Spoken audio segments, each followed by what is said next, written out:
سیالکوٹ میں عمر ڈار اور عثمان ڈار کے گھر کے چادر اور چار دیواری کو جس طریقے سے پامال کیا گیا،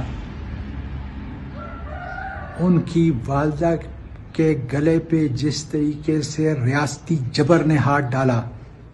میں اس کی شدید مذمت کرتا ہوں اور قوم کو بتانا چاہتا ہوں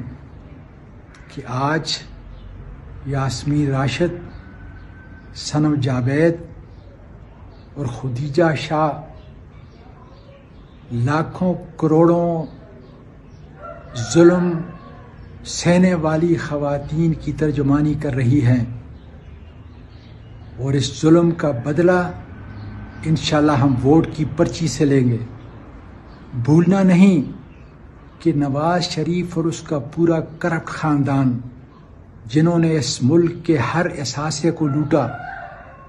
جنہوں نے ہمارے ملک کے ریاستی اداروں کو ہدف بنایا، پھر ان اداروں کو خریدا اور اپنے اس ملک کو، غریب ملک کو لوٹ کر اس ملک کی دولت کو باہر لے کے گئے، ان سے انتقام لینے کا وقت 8 فروری آپ کا ووٹ ہے۔